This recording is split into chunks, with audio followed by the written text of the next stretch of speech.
Привет, с вами Анимамори. Роднульки, всем спасибо, кто обладает редчайшим фруктом логи репоста и пишет несколько комментов под видео, что способствует ускорению роста нашего канала. Спасибки вам. Лайкай и подписывайся на канал, станем королями вместе. Вот и самый большой разбор арки Маринфорд, а точнее полная расстановка сил и все стычки, произошедшие во время этой великой войны. Запасаемся вкусняшками, передаю слово Ханинадзуке и поехали! Абаба. Итак, погрузимся же в события на Маринфорде, во время которых было раскрыто множество интересных фактов и тайн, касающихся самых колоритных персонажей и топовых пиратов. В этом обзоре я бы хотел поговорить и поразмыслить о всех потенциальных стычках, которые могли или происходили во время Великой битвы при Маринфорде, сравнить уровень влияния на моря, либо авторитет среди дозора между теми, кто так или иначе присутствовал на этой войне, которая породила вторую волну великой эры пиратов. Начать хотелось бы с момента, когда уже основной кипиш на всех этажах Impel Down начинал принимать максимальный оборот, и до конца казни Эйса оставалось ровно 4,5 часа. Пока резиновый дурачок был одет в доспехи из воска с помощью фрукта Мистера 3 и пытался остановить натиск невероятно сильного Магеллана, такие страшные типы, как Крокодайл, Дасбонс и Джимбей готовили себе путь отступления на корабле морского дозора. Захватили себе один кораблик для отхода. Благодаря великому Накама Бончану, который принес себя в жертву, спасая всех заключенных и не дав Магеллану преследовать угнанный корабль, Мугиваре и остальной временной команде, переполненной колоритными типами, удалось уйти. Уже второй раз Бон Клай дает путь отступления для Луфи. Он попал в Impel Down именно из-за того, что в прошлый раз отвлек дозор на себя и дал спокойно отплыть команде Соломенной Шляпы. Врата правосудия были закрыты перед носом Марин. Теперь же все эти невероятные крутари отправились прямиком на Маринфорд, имея каждый на это свою причину. Они объединили свои силы на нижнем этаже неприступной тюрьмы, чтобы прорваться наверх. При этом в то время произошло несколько судьбоносных знакомств. Например, зарождение дружбы между Луфи и Джимбеем, который хотел перемен в этом мире и пошел за ним до конца. Или прозрение Ивы, на глазах которого произошли чудеса. Великая фраза, с которой я уже сам много лет иду по жизни, была сказана им: «Чудеса только для тех, кто в них верит». Причем Ива, зная величайшую тайну Крокодайла, присмирил малыша Крока и взял его под свой контроль, чтобы тот не наделал резких движений во время этого побега. С первого просмотра того момента мы подумали, забавно было бы, что Крокодайл — это женщина, и Ива давным-давно сделал его мужиком. Это было бы очень круто. Топ-брутальный мужик, в душе милая тяночка. Минутка супертеории, которая угорается нами уже много лет. Крокодайл, мать Луфи. Живите теперь с этим. Итак, они прошли врата, и теперь у них только два пути: штаб-квартира морского дозора или Эниес Лобби. Крокодайл, пораскинув песочком по черепушке, решил, что ему срочно нужно убить Белоуса. Багги же, начиная понимать, что за шанс ему выпадает, решил сделать вид, что он пойдет спасать Эйса, и призвал всех заключенных пойти за ним. Плыли в напряжении. Крокодайл все поторапливал Джимбея плыть быстрее, потому что он не хочет опоздать на данное мероприятие, и именно он будет тем, кто убьет Белоуса. На что Джимбей пытался охладить пыл песчаного дебошира. Пока Эйс дожидался своей казни после проигрыша в бою против Черной Бороды, сильнейшие мира сего подтягивались к эшафоту. Все действующие шичибукаи потихоньку направлялись к месту, которое порешает множество судеб. И вот началась судьбоносная демонстративная казнь. Эйса наконец повели к эшафоту, приближая основную эпичнейшую встречу сильнейших пиратов и всех сил морского дозора. Сенгоку начал вещать про настоящее происхождение Эйса, о его реальном отце и как старик Белоус взял на свой корабль и признал своим родным сына короля пиратов. Началось. На горизонте показалась величайшая флотилия пиратских кораблей. Сам Белоус с коварным планом наступления на штаб-квартиру выплыл из-под воды на Моби Дике, пытаясь застать дозорных врасплох. Первое сопротивление. Белоус против адмирала Аокиди. Величайший мужик и достойнейший пират этой эры, Эдвард Ньюгейт, встал перед лицом дозора и начал действовать, запустив первое цунами в сторону правительства. На что среагировал адмирал Аокиди. Кузан заморозил всю воду своей сильнейшей техникой Ice Age, ледниковый период. Тем самым Кузан цепляет все прибрежные воды, покрывая их льдом, не давая кораблям Белоуса продолжать наступление. Хотя это в принципе играет на руку и пиратам Великого Йонка, потому что дальнейшую свою атаку они могут проводить по твердой поверхности. Анализируя первое подобие схватки, хотя это были больше тактические маневры с обеих сторон, можно предположить, что бы было, если бы Кузан поступил глупо, хотя это просто исключено, и на таран попер на батьку сильнейшего человека в мире ванны. Думаю, ничем хорошим для него бы это не закончилось. В каждом противостоянии я буду приводить некий график с коэффициентами на победу в данный момент, в данных стычках, исходя из состояния оппонентов. Не на пике их сил в чистую, а как они ощущают себя сейчас и каков урон на данный момент был поглощен. Далее,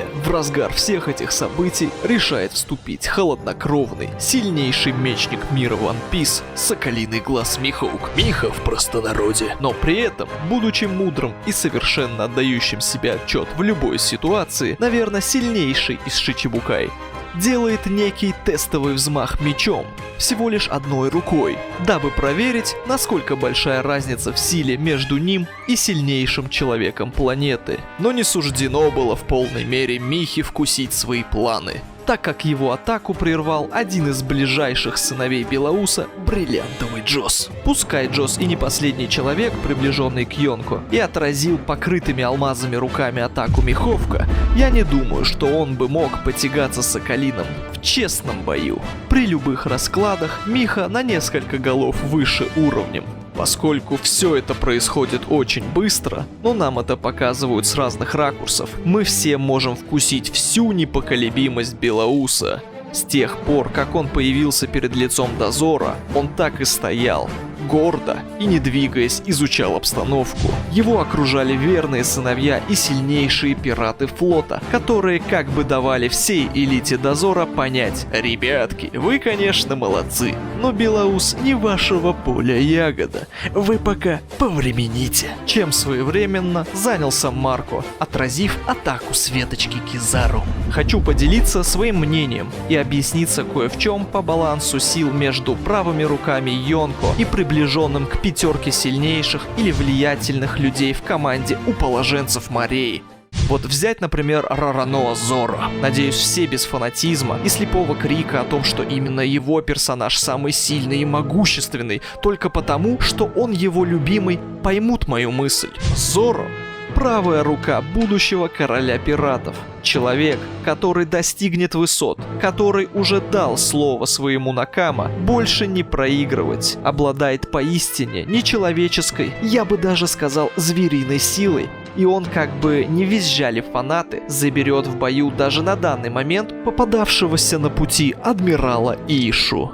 Но это не потому, что в адмиралы набирают по объявлению, а потому что Зоро как бы тоже в команде Луфи не по объявлению. Его потенциал и амбиции дают ему этот уровень. Без каких-либо кривляний душой я вижу, что Зоро уже на данный момент смог бы покарать адмирала. А если взять топов Йонко, а именно их лидеров, таких как Кинг, Катакури, Марко, а про команду Черной Бороды я вообще боюсь сказать. Там есть не один человек, который бы потягался. И прошу заметить, я не фанат всех этих персонажей. Я просто воспринимаю их как данность, как идею автора показать мне баланс сил в этом мире. У Дозора есть громадная армия и множество выдающихся личностей, таких как Гарп, которые не то чтобы адмиралов, он и Йонко положит, и ложил, как все уже в курсе, за его титул Героя Дозора. И если кто-то будет говорить: да в то время Кайдо, Белоус и Биг Мам были еще молодые, зеленые, слабенькие. Нет.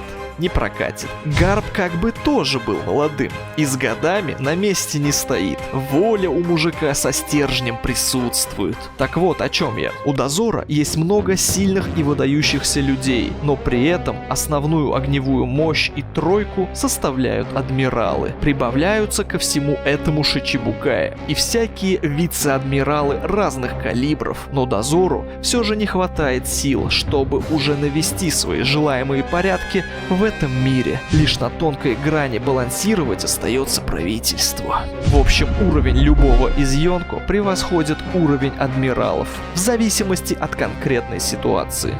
Немного отошли от темы, но это было необходимо, чтобы донести мой посыл. В общем, отразив свету Барсалину, Марко схватил по своему ананасу от Гарпа. В этой стычке уж и сравниваться не придется, зная уже на настоящее время всю мощь деда. Марко улетел, чуть не потрескав свой ананас. В дальнейшем Феникс еще будет отпинывать ледяного адмирала, сбивая его с линии атаки. Тем самым в то время нам пытались показать, какую силу имеют первые лица из команды Белоуса. Итак, после того, как бриллиантовый Джос швырнул ледяную глыбу в сторону адмиралов, Акаину отразил атаку, и осколки взрывной магмы полетели в сторону пиратов Белоуса. Один из крупнейших метеоритов Белоус нашампурил как шашлычок и потушил. Далее были показаны некасаемые разбора сил сцены, где Шичибукаи направо и налево штабелями ложили более слабых пиратов из основной массы наступления. И вот, в игру вступает самая шебутная куча пиратов на этой войне. Застряв на замороженной волне от ульты Кузана, они рухнули вниз прямо в эпицентр происходящего. И тут был лично для меня очень показательный момент, который порадовал. Что все самые главные персонажи Дозора и Шичибукаи, которые шарят за истинную или хотя бы близкую к ней расстановку в мире, подметили, как столько разных пиратов и людей могли собраться вместе, что их объединило. Слишком разные взгляды и характеры. Смокер вообще не одуплил, как Крокодайл с Луфи-то скорешились. Но Гарп понимал, что слишком разные мировоззрения у этой солянки, и что цели у них на этой войне явно различаются. Следующая стычка на Маринфорде. Сволочной малыш Крокодайл, за которым не углядел Ива, полетел все же пробовать замысленное. Только приземлились к штабу, сразу полетел атаковать Белоуса, на что Луфи, включив второй гир, моментально отбил атаку и встал на защиту старика. Только потому, что Эйсу нравится этот старик, и он не даст Крокодайлу его обидеть. С первых минут на войне Луфи показал себя всем топом мира сего. Конечно, не Крокодайлу-то в лобовой атаке, рассчитывая на случайное чудо, нападать на великого Белоуса. Но такова уж линия повествования. Разумеется, Крокодайл и рядом не постоит с великим. А сейчас изюминка разбора по части оценки и сравнения сил. Белоус, увидев перед собой молодого пирата в соломенной шляпе, которая передалась ему от Шанкса, а тому от самого короля пиратов, решил проверить юнца, показав ему серьезный настрой, спросив, отдает ли тот себе отчет, кто его противник, что это весь мир. И его сильнейшие представители находятся тут, и таким соплякам тут не место. Пытаясь сломить дух Луфи, на что тот ответил: заткнись! Это не тебе решать! Я знаю, что тебе надо! Хочешь стать королем пиратов, да? Так вот, обломись! Королем пиратов буду я! В этот самый момент Луфи показал великому Белоусу свой стержень, уровень и потенциал. Белоус поплавал намного больше практически всех пиратов этого мира и повидал множество интересных людей. И уж он-то точно умеет определять силу и дух человека по взгляду, что ему только что и продемонстрировал, стоя перед ним, наследник величайшей воли этого мира. На тот момент нам еще не раскрыли все тайны, но теперь-то мы знаем, почему Белоус сказал Тичу, что Роджер, умирая, ждал не его. Он-то увидел, кто настоящий Ди, унаследовавший волю Джой Боя. Этот анализ сил от Белоуса показал ему, что стоит помочь этому пареньку спасти своего брата любой ценой. Не все же силы соизмеряются физической атакой или какими-то способностями фрукта. Тут куда более глубокий показатель силы продемонстрирован. Грех нам всем молодым сравнивать именно благородную силу Луфи с Белоусовской, но позволю себе сказать, что Белоус-то увидел стержень и несгибаемость подобно своей в этом парнишке. Тут речь не идет, что Луфи что-то бы мог противопоставить Белоусу, да и незачем. Тут произошло то, за что я люблю One Piece. Следующим на пути Луфи встал Шичибукай с самым крутым смехом в мире One Piece Гекко Мория. Уже быв побежденным, все же Мория является отчаянным парнем, напал и хотел привнести новые трудности. Но его на себя взял будущий член команды Мугивара и бывший Шичибукай Джинбей. В этой паре, являясь морскими ребятами, нам показали, что в очередной раз на стороне нашего героя будет стоять персонаж сильнее, так как в чем сила? Правильно. И Мория, и Джинбей прошли в свое время много интересных приключений и бороздили моря нового мира. Каждый встречал на своем пути тяжелые испытания. И никогда нельзя недооценивать суть каждого персонажа. Но тут, я думаю, с нормальной долькой в сторону Джинбей победит теневую рыбку. Чисто за счет своей плотности духа и силы водяного кулака. Непростой паре все-таки на борту будущего короля пиратов.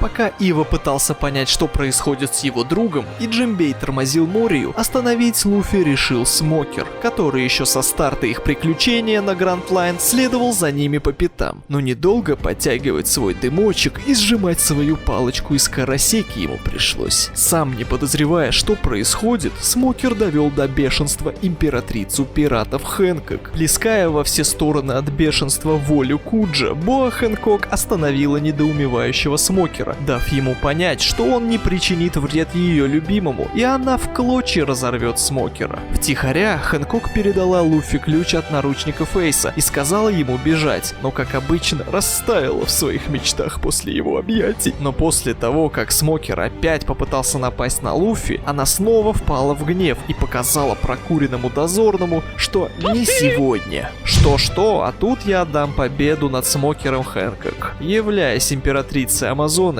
и имея самый коварный женский фрукт в своем арсенале, за который ей все дозволено, и королевскую волю, такого пакета, как Смокер, она бы покарала. Пока она задержала Смокера на себе, Луфи добрался до места, где Ива все не мог одуплить, что происходит с Кумой. Подошел Дофи и попытался донести всю суть до него. И поплелся дальше смотреть, что интересного ему можно выцепить в этом замесе. Прибрел Дофи к краю Моби Дика, где Крок с Дасбонзом отбивались от всех подряд, и Крокодайл все пытался напасть на Белоуса, но отпор ему дал бриллиантовый Джос. Если дать развитие этому противостоянию, я думаю, их уровень примерно равен, но чашу весов я склоняю в сторону Крока. Когда-нибудь на полный разбор Крокодайла выскажусь по этому поводу глобальнее. Но Джоза обезвредил и застунил своими способностями до Фламинго, залез на него сверху и начал вербовать Крокодайла к себе, чтобы вместе устроить кипиш в новом мире. Крокодайл сказал: ну если хочешь, ты можешь работать на меня и пойти со мной, на что Дофи, стиснув зубы, напал на Крока. На самом деле, без фанатизма, хоть и Крокодайл мой любимый персонаж, зная влияние в подпольном и криминальном мире, и ежу понятно, что Дофи куда более прошаренный персонаж и по силе своей также достиг побольше Крокодайла. Ну и пробуждение как минимум раньше познал. В этой стычке, если бы она имела место быть и доведена до конца, Крокодайл бы пал перед розовым Фламинго. Но слава Усопу, что это была лишь диалоговая баталия с информативным посылом для нас. Теперь на пути Луфи появляется невероятно грозный соперник, который решительно явился остановить и закончить этот глупый фарс. Соколиный глаз Михоук обнажил свой меч и блеснул им перед телом Луфи. Тот едва смог уклониться и застрял в осколках льда. Первым на помощь пришел уже освободившийся от прежнего противостояния Джинбей, который ответил на вопрос Михи, зачем ему спасать соломенную шляпу. Миха – рассудительный мужик и очень верит в карту судьбы, решает испытать ее до конца. Джинбей был отброшен атакой Михи под воду, да и вообще в их противостоянии Миха, конечно, является выше на голову, и в смертельной битве он бы точно выжил. Пока Луфи коротал секунды и уклонялся от атак, волей случая следующим, кто смог отвлечь Миху, стал Багги, который прилетел после атаки Крока, промахнувшегося под Дофи. В это время Марко позвал Висту, удобного для соколиного соперника, так как они оба мечники, и сказал ему защищать соломенного паренька. Командир 5-й дивизии Белауса скрестил мечи с Михой. Пускай Виста тоже мечник высочайшего уровня, но смысла в этой битве ни он, ни Соколиный глаз не видели. Чисто познакомились с глазу на глаз, но основная задача просто задержать Миху и не дать ему убить или тормозить Луфи. Но если возвести ситуацию в абсолют, то Миха, конечно же, и тут, имея свою вершину сильнейшего мечника планеты, будет безоговорочным победителем. Михоук, находясь в эпицентре событий, встречая сильнейших мира сего, но имея, как всегда, трезвый ум и холодную голову, увидел всю ситуацию со стороны и сказал то, что было у нас на языке уже очень многие годы просмотра Ванны. Этот паренек имеет самую важную и редчайшую способность в этом мире. Он находит друзей и союзников, просто двигаясь по своему пути, заставляя их следовать за ним. В этом топовом моменте Соколиный оценил уровень стержня Луфи, как и Белаус увидел это немного ранее. Далее, пока Луфи уже почти достиг своей цели, адмирал Сакадзуки воротил хитрые и тактические маневры по диверсии команды Белауса изнутри, причинив урон старику. Но поскольку его коварный замысел был раскрыт, все пираты и сам Белаус с отчаянием и новым порывом ринулись в бой. Вдобавок, в действие вступил хитрый план казнить Эйса раньше заявленного срока, так как уже и натиск пиратов слишком разбушевался. Но в момент отсечения головы за доли секунду Эйса спас показавший себя очередной раз малыш Крокодайл, который сказал: «Я в этой войне сам за себя, но праздновать победу дозору сейчас я не дам». Ох уж этот малыш Крок показывает своенравие, пипец нравится мне из-за этого. Наконец, Луфи снимает такого с Эйса, добравшийся огромными трудами до этой точки, в чем ему помог братишка 3, который в память о подвиге Мистера 2 пообещал себе, что поможет шляпе, переоделся в конвойных и замутил дубликат ключа из воска. Выдержав атаку Золотого Будды, главнокомандующего Сенгоку, они рухнули вместе с эшафотом вниз и, окутанные пламенем освобожденного Эйса, были готовы к дальнейшему отступлению. Первой фразой после освобождения Эйса была: «Будь начеку, Луфи, все только начинается», на что оба брата решительно готовы встретить перед собой любых соперников и дать им достойный отпор.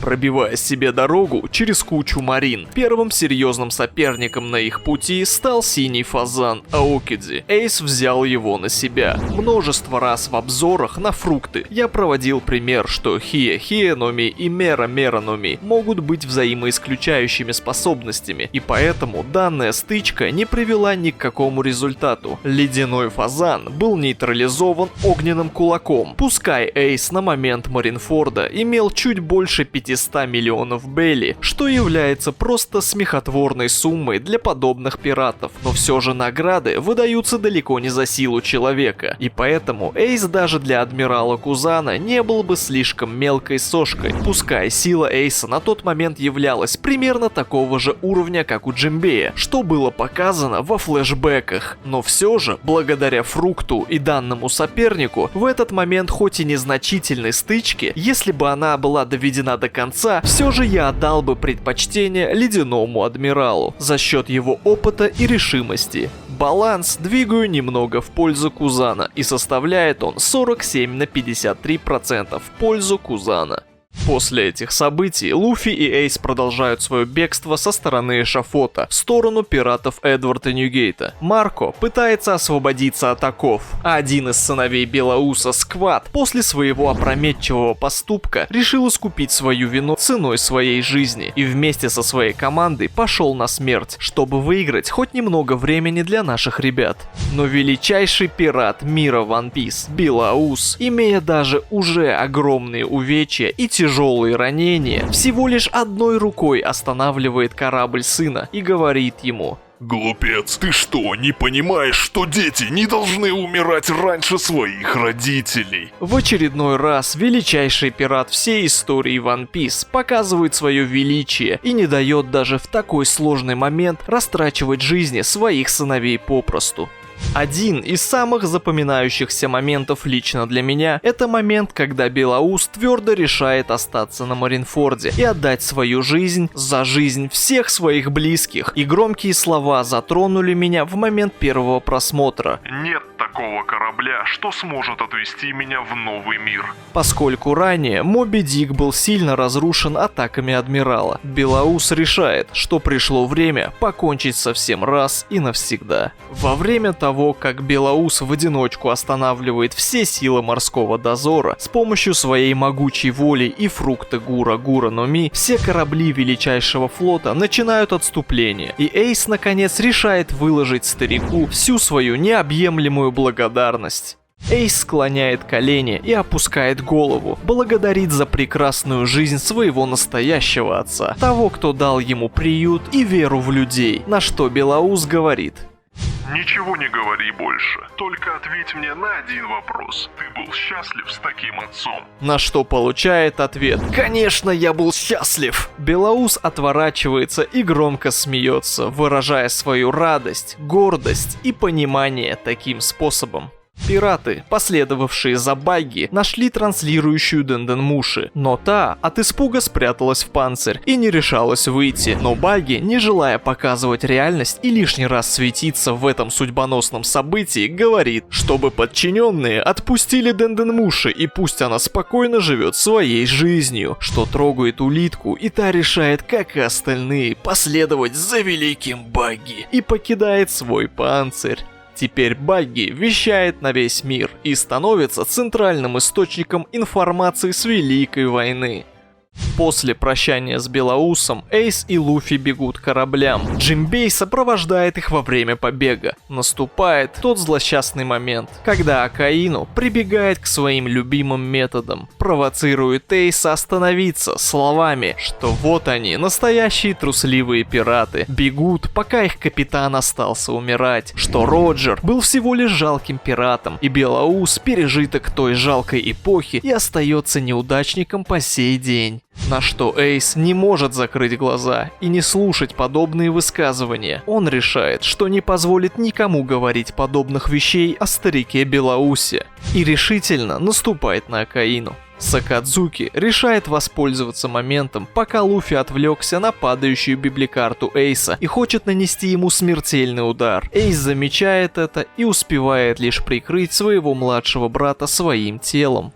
В этот момент и ломается судьба одного из ярчайших пиратов One Piece. Многие люди, те, кто не понимает в принципе ход повествования художественных произведений, говорили, что вот Акаину с помощью воли прожег все органы Эйса и так далее. Но объясню то, что очень давно хотел сказать. Во-первых, более 10 лет назад Ода уже четко дал ответ, что фрукт магмы на колено выше фрукта огня. И нет, тут не работает логика тех знатоков, что у магмы есть предел температуры, а у огня нет, поэтому огонь круче. Нет, ребята, вы выдаете желаемое за действительное. И One Piece — это не наш мир. И сам автор четко дал понять, что градация фруктов существует, и конкретно фрукт Акаину выше фрукта Эйса по разрушительности и могуществу данного элемента. Теперь, когда это расставлено, далее, тут не важно, применял волю или не применял, для нас, зрителей, зрителей на тот момент еще не была введена воля. Точнее, настолько повсеместно она не была популяризирована в рамках мира One Piece, как сейчас. И даже если нам, зрителям, не показывали ее применение так часто, я имею в виду волю вооружения. Это не значит, что никто о ней не знал из персонажей, живущих в мире One Piece.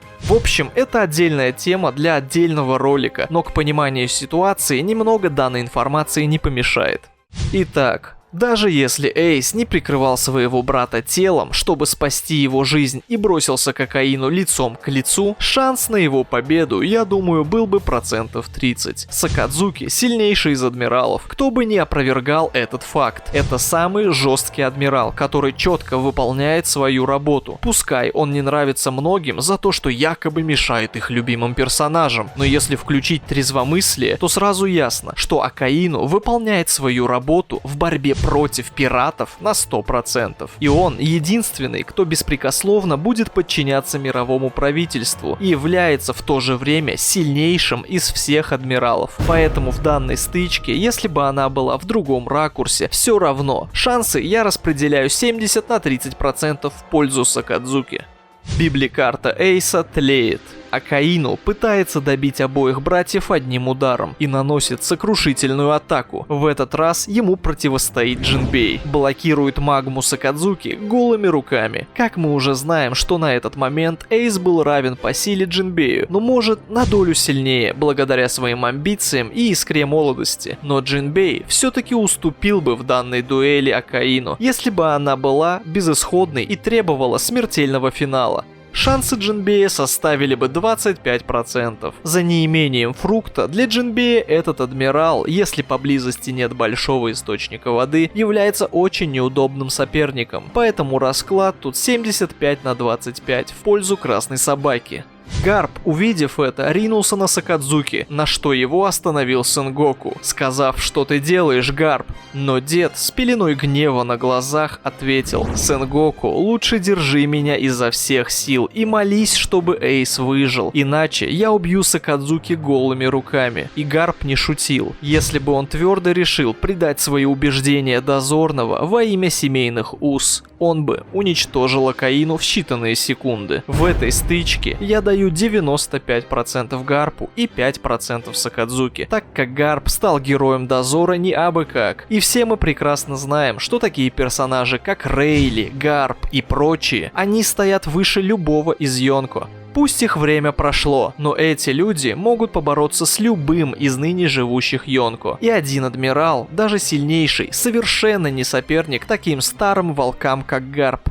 Библикарта Эйса дотлевает, и происходит последнее прощание между двумя братьями. Я уже говорил в видео о 100 фактах One Piece, что лично для меня самый трогательный момент за всю историю One Piece — это тот, что Эйс перед смертью попросил Луфи передать привет Дадан, если тот когда-то ее встретит. Это настолько тонкий и трогательный момент, что я не могу смотреть его спокойно. Есть столько людей, с кем бы хотелось попрощаться, и времени уже нет. Эйс просит передать всем Накама, что он был счастлив, но особенно он просит поблагодарить Дадан, настоящего, родного для них человека. Именно за это я и люблю One Piece.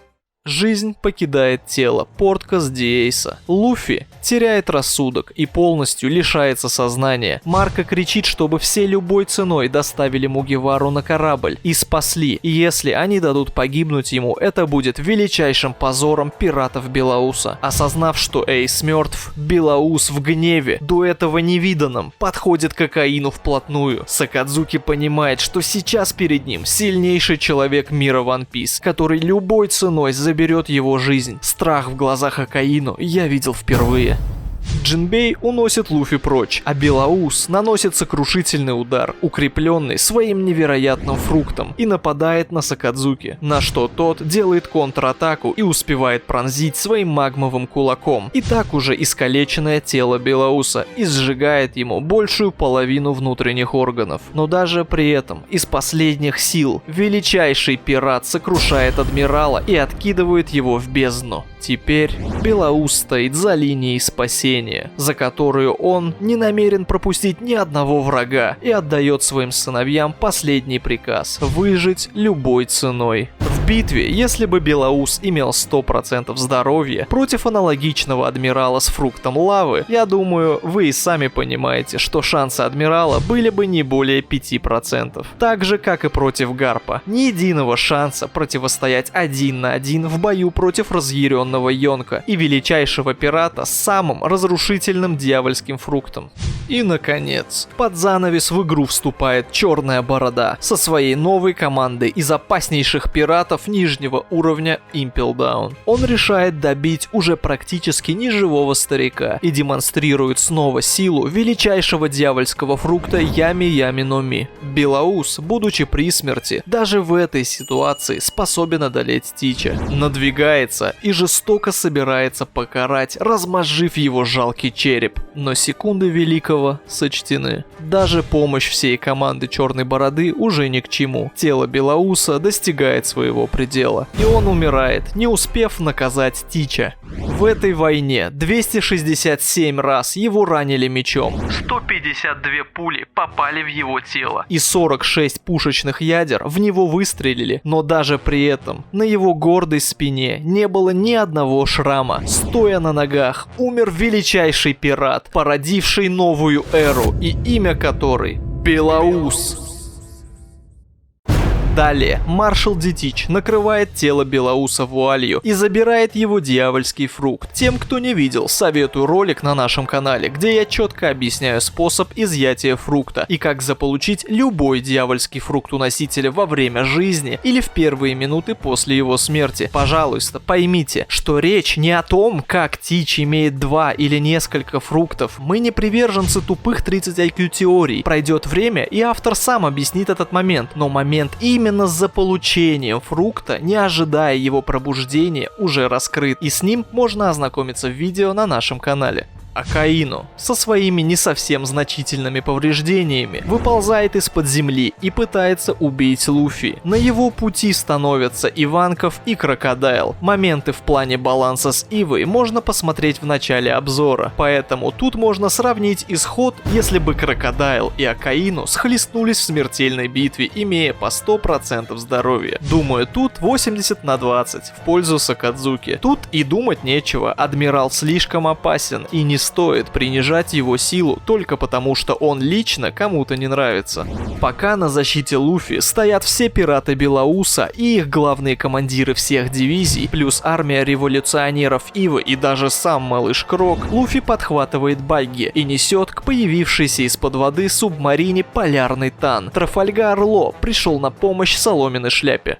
Все силы дозора пытаются догнать и убить Мугивару. Важный ход делает Коби, который встает перед разъяренным Акаину и говорит, что хватит напрасных жертв. Давайте поможем раненым. Мы выиграли эту войну. Хватит уничтожать всех, уподобляясь пиратам. На что Сенгоку замечает потенциал и чувство справедливости в данном солдате.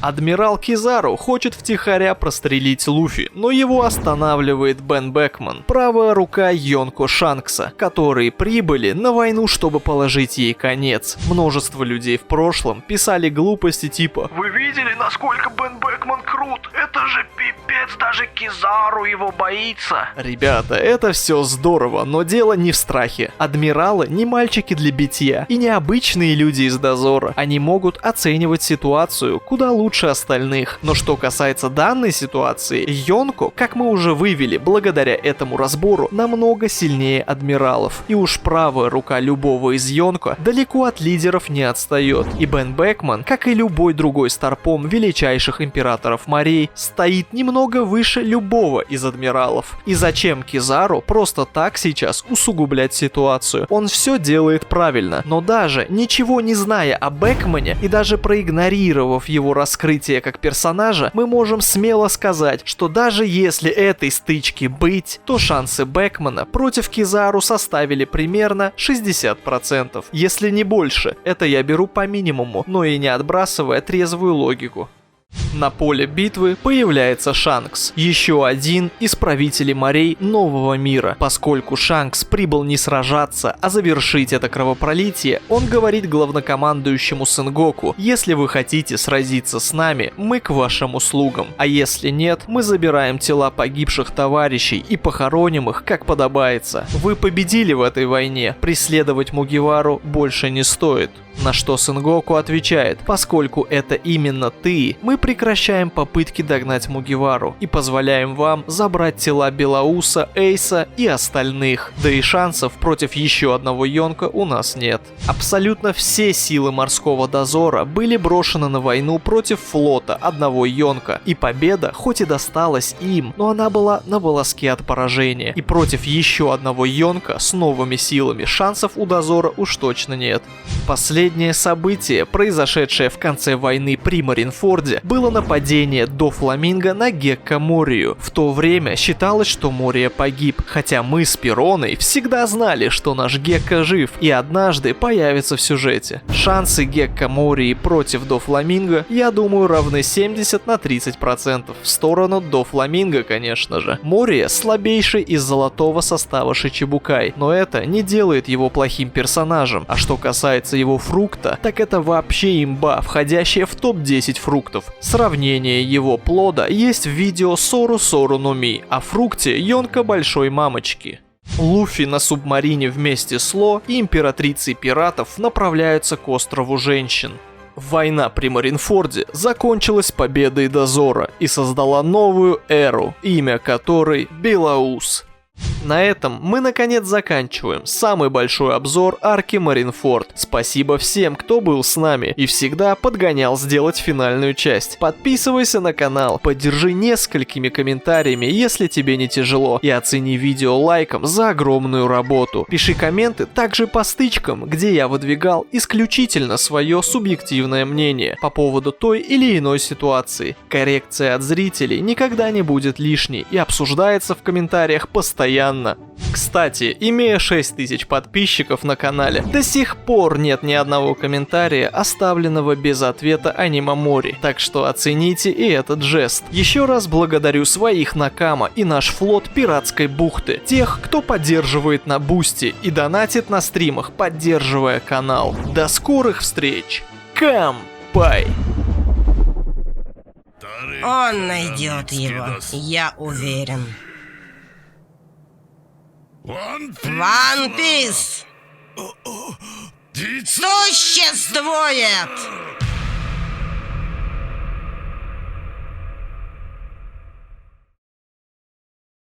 Хавай дьявольские фрукты, переваривай аригато. Ой, бой, интонацию свою смени на тон. Мечты, а не стяни губу, забей на то. Смотри, а то упустишь шансы, все мечты раздавит Пейнари Хакол. Ой, бой, слушай меня, бой, вытри кровь.